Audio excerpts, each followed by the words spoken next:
Anda sedang mendengarkan suara profetis dari para nabi, hambanya.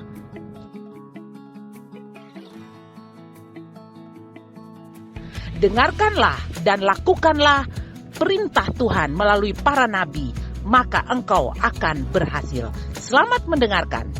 Ya nak, jangan cari kasih di luar sana. Dia katakan, kemudian dengar, jangan, tidak pada teman-temanmu. Dia datang cari pada teman-temannya. Kamu kasih, saya kasih. Semuanya hanya mampu memberikan kasih seperti ini. Kemudian dia susah karena semua dunia hanya mampu memberikan kepada dia kasih hanya sebesar ini. Bagaimana kasih yang sebesar ini dia mampu untuk rela berkorban? Karena Abraham memiliki kasih seperti ini sehingga dia berbohong, dia takut dibunuh. Itu cerita Alkitab. Abraham tidak berani mengaku. Kalau kita baca cerita itu, pada waktu Abraham Tuhan panggil keluar dari Ur Kasdim, kemudian Abraham bilang pada Sarah, kalau kita keluar dari satu daerah ke satu daerah, kau harus tetap mengakui saya engkau punya saudara. Jangan ada di sini yang menyangkal papa dan mamanya atau papa dan mama menyangkal anaknya, jangan ya. Itu fatal.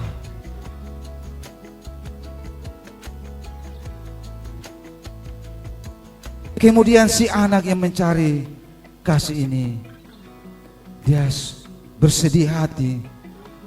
Seluruh dunia ini saja bahkan memberikan dia kasih sebesar ini. Kemudian dia bertemu dengan seorang yang sangat luar biasa. Amen. Dia bertemu dengan seorang yang sangat luar biasa.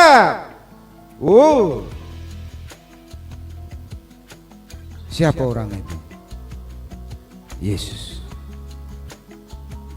Ketika anak ini yang mencari kasih ini bertemu dengan Yesus, ketika dia dalam keadaan susah, dalam keadaan sedih mencari kasih, dia berkata, Tuhan, ketika dia bertemu dengan Tuhan Yesus, Hena, apa yang kau butuhkan? Saya membutuhkan kasih. Kau membutuhkan kasih? Iya. Saya akan memberikan kepada engkau kasih.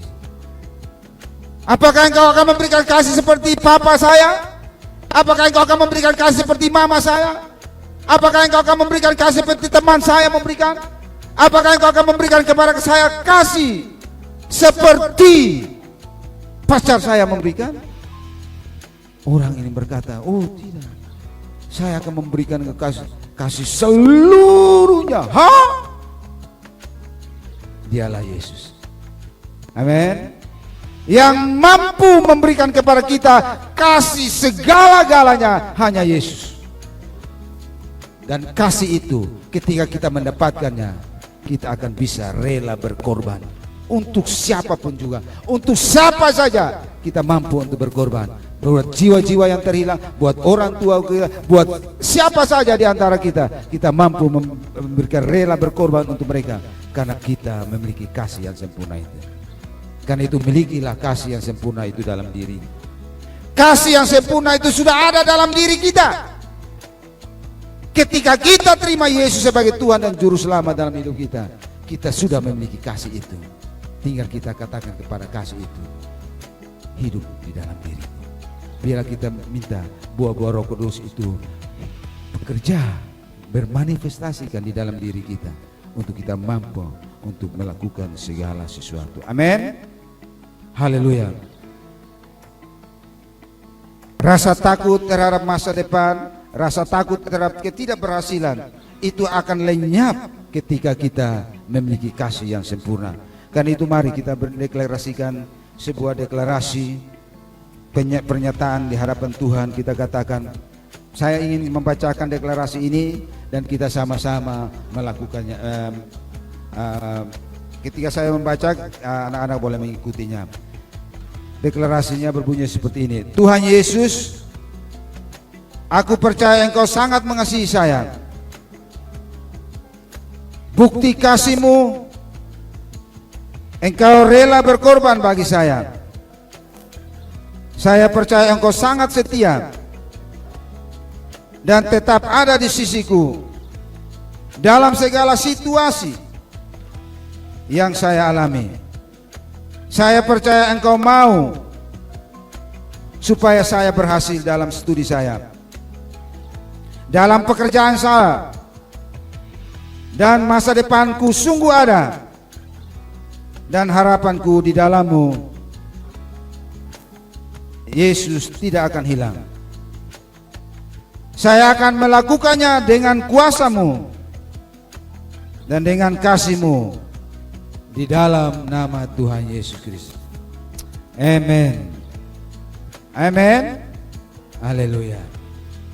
Nah, supaya kita bisa berkemenangan di dalam hidup kita, kita perlu mengusir rasa takut untuk mendapatkan kasih Allah itu di dalam hidup kita. Ini harus. Bagaimana caranya? Caranya supaya kita bisa mengusir rasa takut itu di dalam kehidupan kita. Kita harus percaya kepada Tuhan dengan segenap hati kita.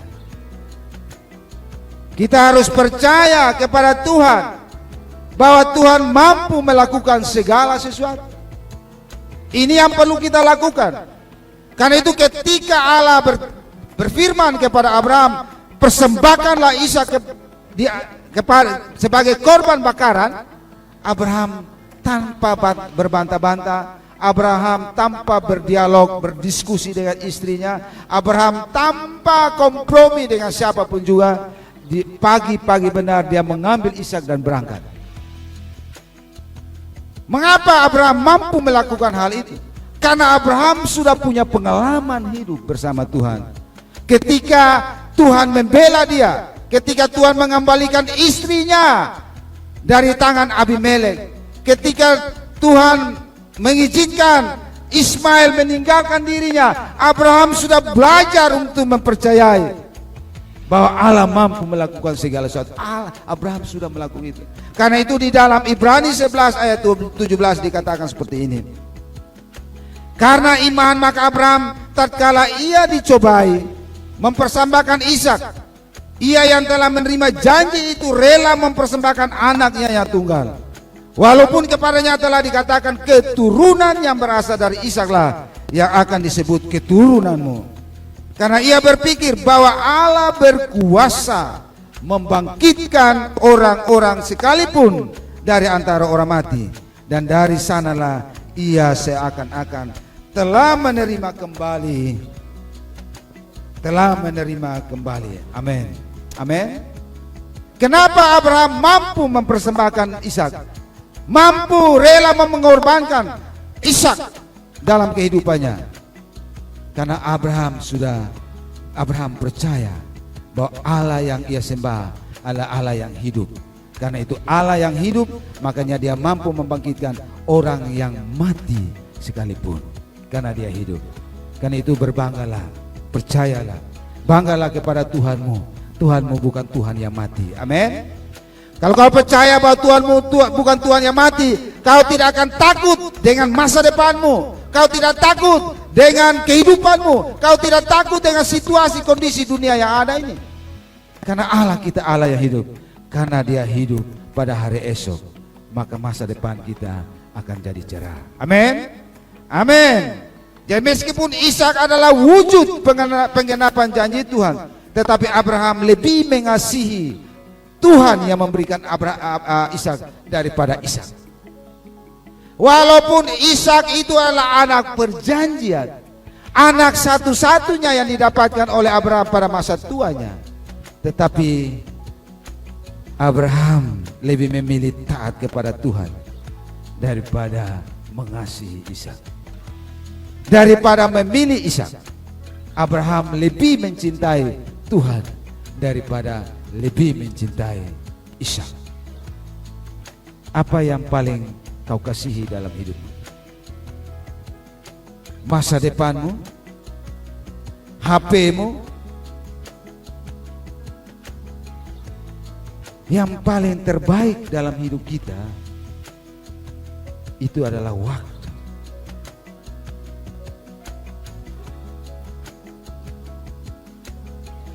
sekaya-kayanya seseorang, semiskin-miskinnya seseorang, semua punya waktu yang sama.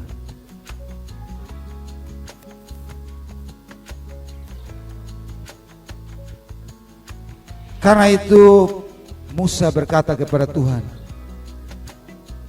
berikan kepada kami hati yang bijaksana untuk menghitung hari-hari kami. Mengapa Musa meminta kepada Tuhan akan hal ini? Karena Musa tahu bahwa waktu ini begitu singkat. Hari-hari ini semakin singkat. Karena itu dia minta supaya dia memiliki hati yang bijaksana untuk menghitung harinya atau waktunya. Waktu adalah kehidupan. Berapa umur yang Tuhan berikan kepada kita? Pergunakanlah waktu kita itu dengan baik, supaya ketika Tuhan panggil kembali kita, kita sudah memuliakan nama Tuhan. Waktu itu adalah kesempatan. Ketika ada kesempatan Tuhan berikan kepada kita untuk sekolah yang terbaik. Ketika Tuhan memberikan kesempatan kepada kita nanti bekerja, berikan yang terbaik. Kalau kesempatan itu belum datang, jangan tidur-tidur saja. Ciptakan itu kesempatan. Kalau kesempatan itu belum datang, belum ada pembukaan PNS, ya pakai ini waktu. Atau waktu kamu masih sekolah, pakai ini waktu. Pakai waktu ini bermanfaat untuk kerjaan Allah. Kumpulkan bahan-bahan untuk rumahmu di dalam kerajaan surga dengan memanfaatkan waktu yang tersedia yang Tuhan siapkan bagi. Satu kali saya berdiskusi dengan saya, Bapak, kami mau buat ini itu. Saya bilang itu bagus, lakukan, kerjakan. Jangan tunggu terima uang dari Bapak, buat sesuatu untuk dapat uang. Artinya bahwa waktu yang Tuhan berikan kepada kita itu, kesempatan yang Tuhan berikan bagi kita itu, kita gunakan. Kalau kesempatan itu belum datang, kita ciptakan kesempatan. Kita ciptakan momen seperti kegerakan di Amerika itu. Itu karena mereka menciptakan keadaan sehingga terjadi lawatan yang baru-baru lagi viral di. Karena itu kita juga harus menciptakan. Mendo yang ada kita ciptakan supaya kebangunan rohani bisa terjadi di tempat ini. Amin. Ciptakan kesempatan. Waktu itu adalah kesempatan. Ketika kesempatan datang, ambil. Jangan buang-buang kesempatan, karena kesempatan itu selalu satu kali. Holy moment itu selalu satu kali. Karena itu kalau tidak datang gereja satu hari, kau rugi untuk selamanya untuk berkat pada hari itu. Amen. Karena itu waktu itu kesempatan. Waktu itu juga adalah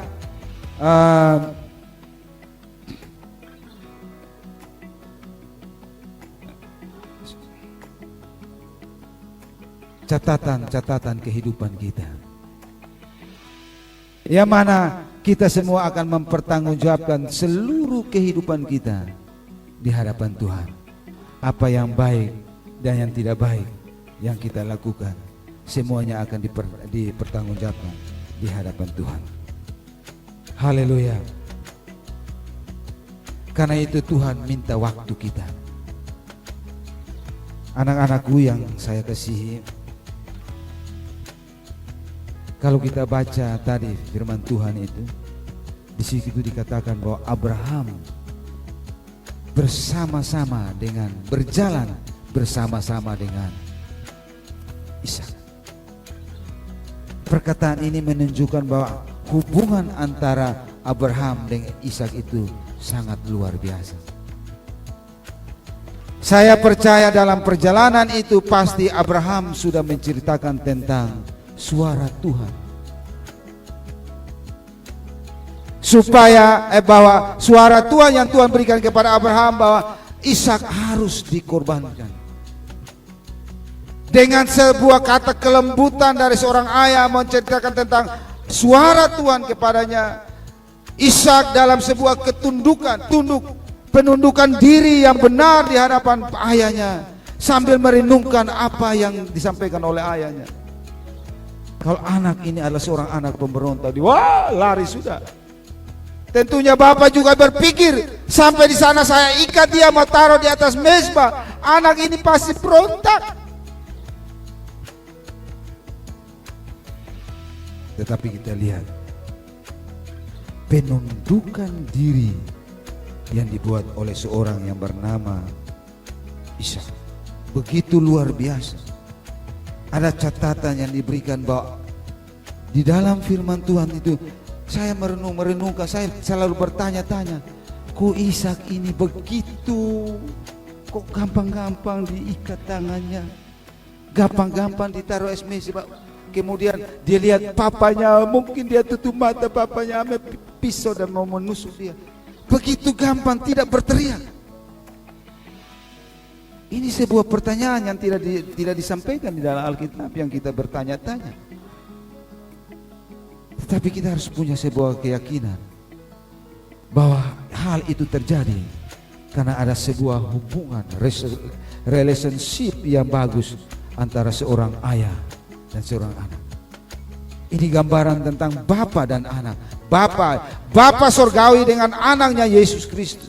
Ketika anaknya digiring, dibawa untuk digantung di tiang gantungan, dia tidak bersuara apapun juga karena dia menghormati.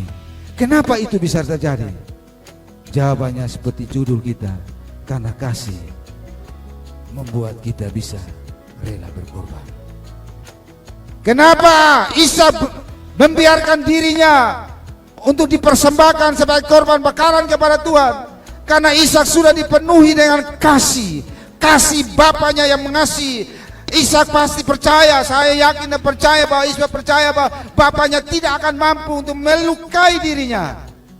Dan tentunya selama ini, kalau kita baca firman Tuhan ini, mereka pergi. Ketika Abraham katakan ke bujangnya, kamu semua, kamu berdua tinggal di sini, saya dan anak saya akan pergi sembahyang. Itu berarti bahwa sejak dari kecil Ishak sudah selalu mengikuti papanya untuk beribadah kepada Tuhannya. Sehingga Ishak juga sangat mengenal dengan Tuhannya, bahwa sekalipun dia akan mati, dia yakin dan percaya sesuai dengan janji firman Tuhan kepada Abraham bahwa dari Ishaklah yang akan mewarisi warisannya. Ishak juga percaya bahwa dia pasti hidup kembali. Akibat daripada kepercayaan itu, Tuhan membuktikan Ishak hidup. Amin.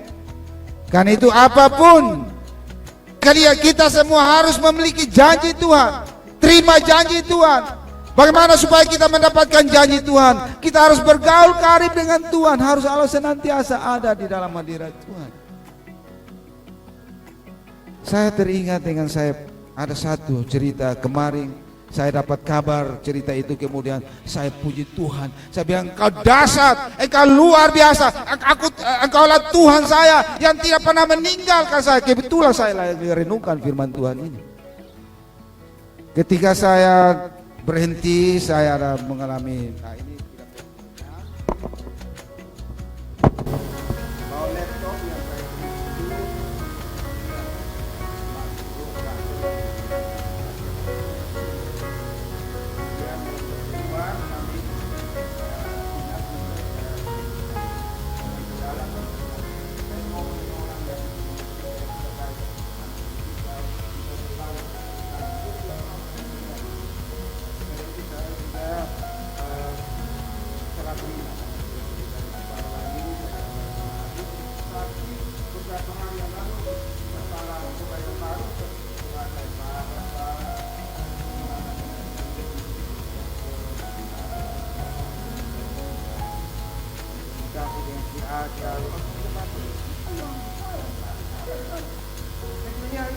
salah, tapi saya sebagai kepala saya bertanggung jawab.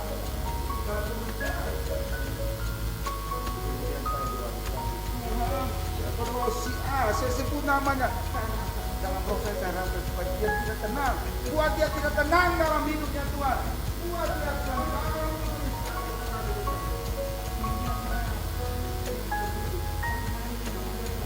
Saya komunikasi dengan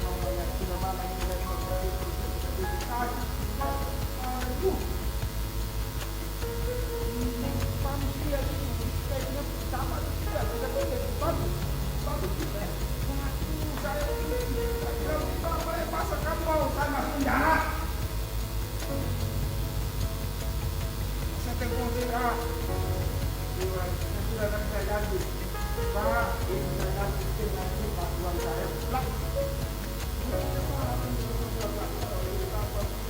Tuhan, kau mampu Tuhan. Sebut namanya. Tuhan dia tidak tenang Tuhan. Tuhan tidak.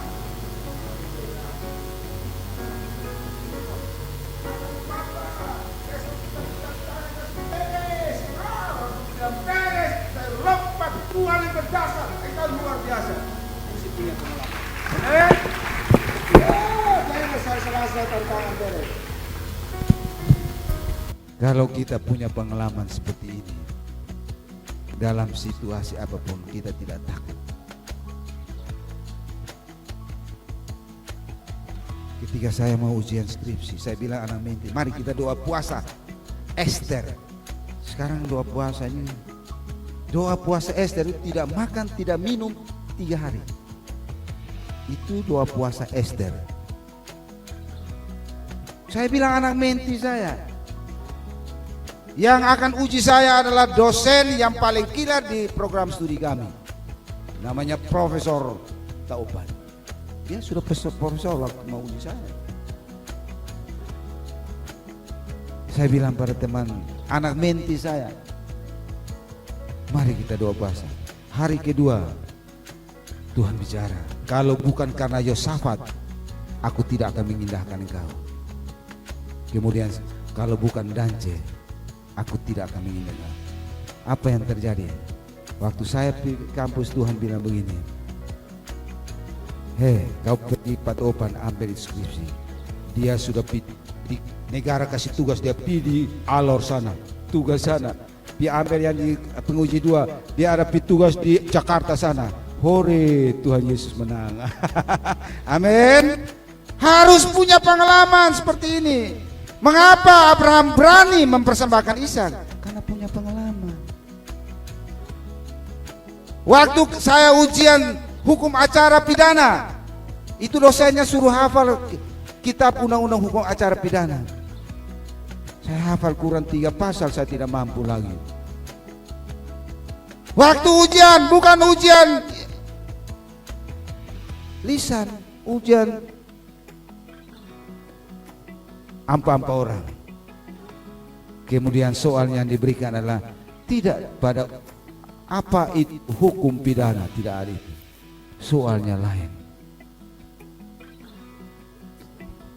Kalau kita percaya Tuhan.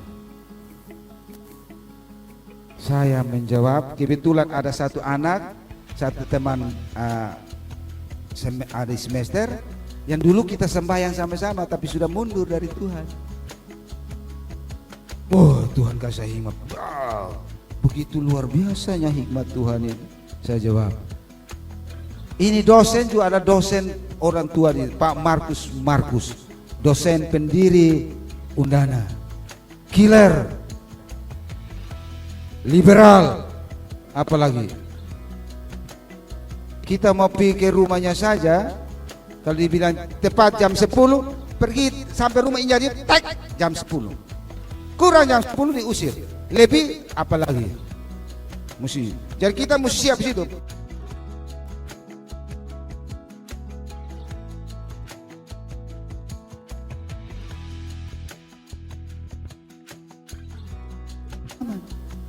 Waktu ujian tes PNS, saya kerja materi saya karena konsentrasi itu lupa bahwa ada masih bahasa Indonesia. Saya masuk bahasa Indonesia baru 5 nomor. Panitia ujian peserta ujian CPNSD, waktu tinggal 5 menit. Saya bola-bola saja. Waktu itu kan pakai bola-bola. Waktu bola-bola habis saya berdoa, Tuhan, saya mengakui Tuhan. Ini saya doa betul. Ini kan di hari Minggu di gereja. Saya mengakui Tuhan bahwa bahasa Indonesia saya bola-bola saja Tuhan. Dalam nama Yesus, amin. Waktu psikotes, saya orang yang paling tidak bisa matematika. Waktu saya kali-kali, saya dia angkanya contohnya 12. Saya dia dalam ABC itu ada 12. Oh, ini sudah.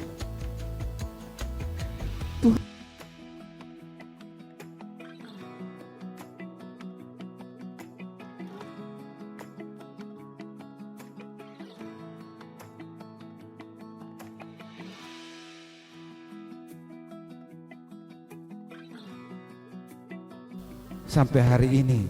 Mungkin tidak datang doa malam, mungkin ya pernah juga sebagai manusia 1-2 kali tidak pernah doa malam. Setelah saya lulus tinggal di Oesau, latihan URP, saya tetap datang latihan. Di mana saja, waktu di Roteo bilang mau ibadah, mau doa di ini Ba, kita pergi. Yang di Ba belum sampai, kita sudah sampai. Doa. Kita lakukan ini bukan karena supaya orang puji, bukan. Karena Yesus. Karena Yesus. Tadi dalam hari ini saya ulang tahun ke-58, pas hari ini.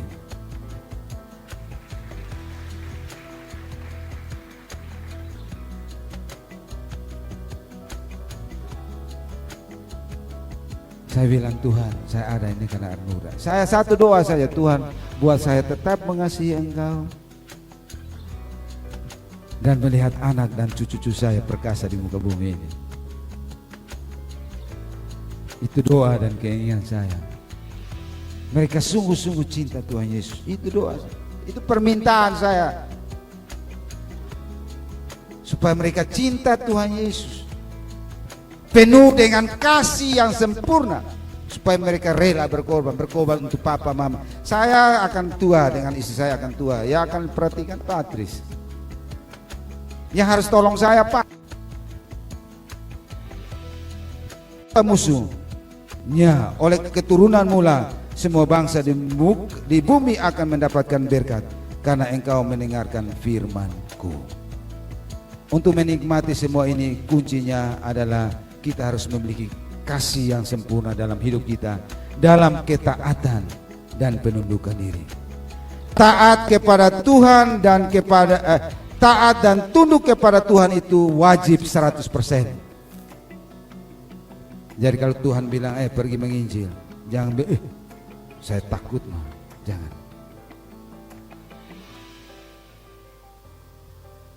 Taat kepada Tuhan dan tunduk kepada Tuhan itu wajib 100%.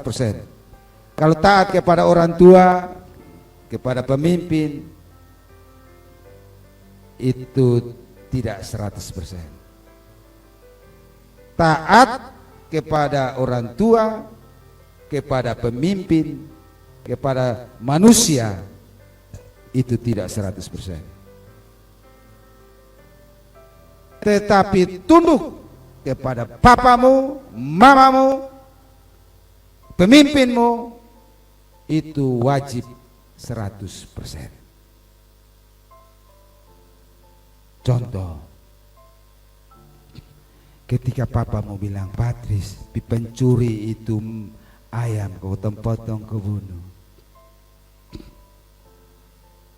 Patris harus katakan, Papa, untuk perintah ini saya tidak akan pergi. Apapun yang terjadi, saya tidak akan pergi. Tetapi saya tetap tunduk. Papa adalah papa saya. Saya tidak akan menyangkal itu. Saya tetap menghormati. Papa adalah papa saya. Dalam kelemahan, dalam kejelekan, dalam situasi yang tidak baik dalam diri papa, Papa adalah tetap papa saya. Tetapi dalam hal perintah yang bertentangan dengan firman Tuhan, saya tidak taat. Saya tidak akan melakukan. Ketika engkau bekerja pun seperti itu. Ketika dosenmu bilang, pencuri orang pun skripsi kau buat sudah, kau jangan bilang tidak. Harus nyatakan, harus berani. Hal yang negatif, hal yang bertentangan dengan firman Tuhan, kita tidak boleh taat akan perintah itu. Tetapi kita harus tetap tunduk bahwa dia adalah pemimpin kita. Buah dari ketaatan dan tunduk daripada Abraham dan Ishak menghasilkan semua keturunan daripada Abraham dan Ishak dan seterusnya. Tuhan menjanjikan bahwa mereka akan menguasai bumi ini, dan lewat keturunan mereka dunia ini diberkati. Dan saat ini kita menikmati berkat itu, menikmati kasih yang sempurna dari Bapa Surgawi. Itu disebabkan karena ketaatan daripada Abraham dan Ishak. Puji nama Tuhan. Mari kita tundukkan kepala kita. Oh, haleluya.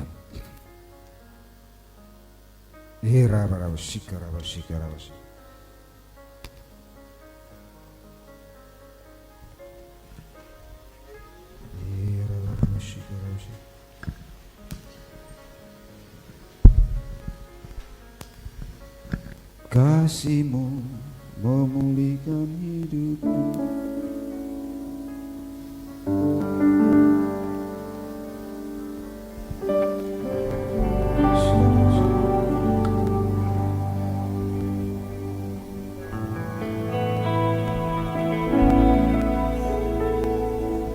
Kasih-Mu,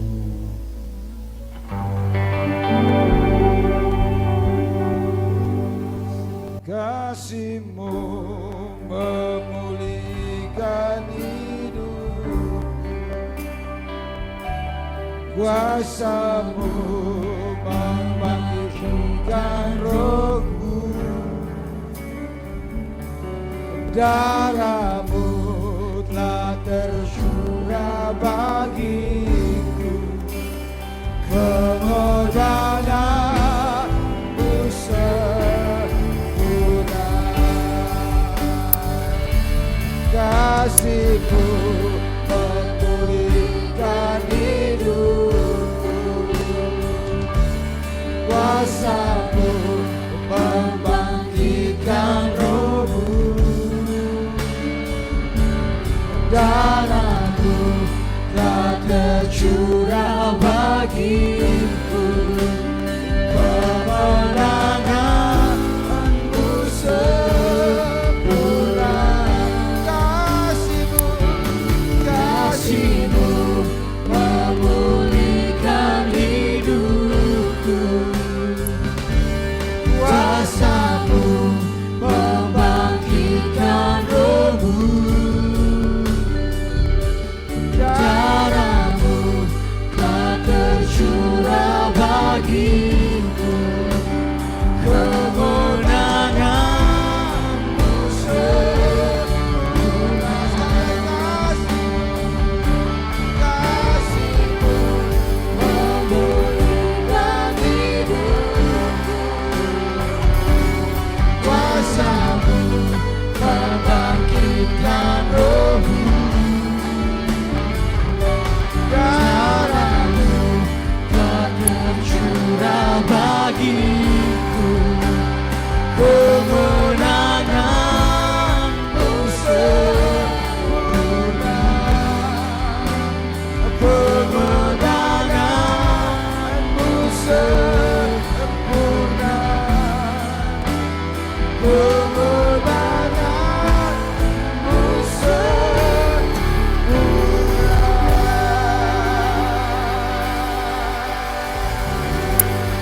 Yes, amen.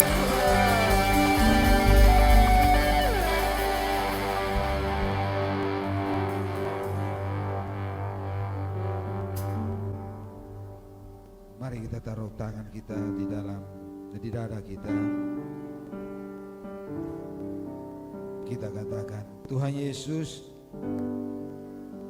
terima kasih buat pengorbanan-Mu. Kami bersyukur Tuhan, Engkau mau menanggung segala dosa kami, menanggungnya di atas kayu salib